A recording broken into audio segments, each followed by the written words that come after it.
रेहान दैमारि बिथाङा 10 बोसोर मन्त्रि दंमोन बिथाङा टोटाल 20 years MLA हिसाबै जोंनि ओनसोलनिफ्राय दैथायहरजादोंमोन दा सासे मन्त्रिया आसलते प्रमोशन जायोबा हय गिबि मन्त्रि जागोन नहय लेङाइ गिबि मन्त्रि जागोन खिन्थु दिनै बिथाङा मा बुंगोन प्रमोशनथ' जायाखै डिमोशनसो जादों MLA निफ्राय MCLA फैदों बे आसलते एसे लाजिथाव बाथ्रा बिथाङा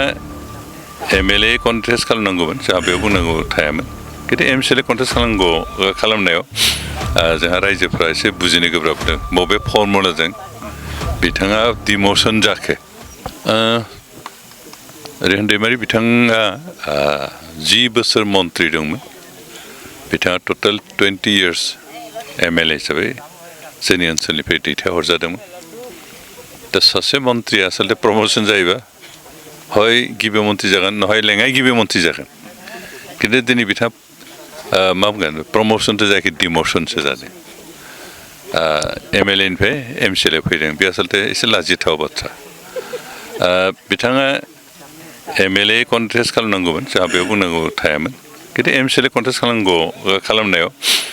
जोंहा रायजोफ्रा एसे बुजिनो गोब्राब जादों बबे फर्मुलाजों बिथाङा डिमोशन जाखो थारमाने जों बेखौनो हमना लादों जे BPF आव केन्डिडेट जानो मानसियानो गैलिया आरो बिनिखायनो डिमोशन खालामनानैबाबो मन्त्रिखौनो कन्टेस्ट खालामनो गोनां जायो MCLA हिसाबै थांनाय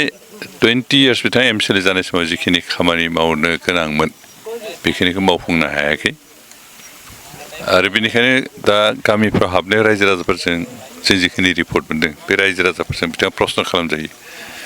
20 बोसोरजों नोंथांखौ निर्बासित खालामनानै MLA खालामदोंमोन मन्त्रि खालामदोंमोन बै समाव जोंनो मा होदोंमोन दिनै जे MCLA गेलेनो फैदों बै 20 yearsआव जोंनि गामिनि थाखाय जोंनि ओनसोलनि थाखाय जोंनि रायजो राजाफोरनि थाखाय मा मावदोंमोन बेबायदि कुइसन सोंजानो गोनां जानानै बिथाङा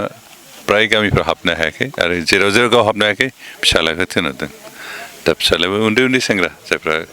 भटार लिस्टआव नामानो हाबाखै बेबायदि गथ'फोरखौ बाहायनानै जुमाय लोंहोदों माबा खालामदों पस्टार खालामदों बहाबा दावराव दावसि खालामनायनिबो मोनसे प्रसेस जागोन आरो बे जोंनि थाखाय मोजां नङा बेनिखायनो जों बेखौसो खावलायनो सानदों जे रेहान दैमारिया गावनि फिसालाखौ जाहाथे बेबायदि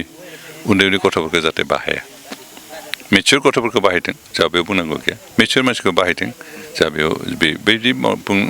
खामानि मावोब्ला जोंहा बुंनांगौ जेबो गैया जों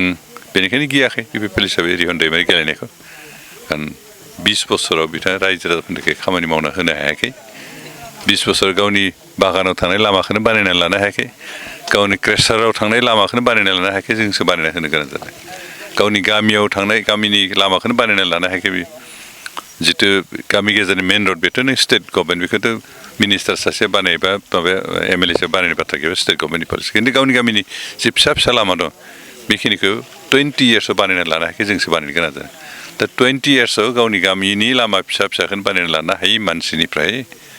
जों मा आसा खालामनो रायजोफ्रा मा लुगैनो बेनिखायनो जों गियाखै जोंनि थाखायथ' एक्सुवेलि रेहान दैमारि फेक्टर नङा मन्त्रि जानो हागौ बिथाङा MLA जानो हागौ 20 years थाखाय खिन्थु जोंनि थाखाय फेक्टर नङा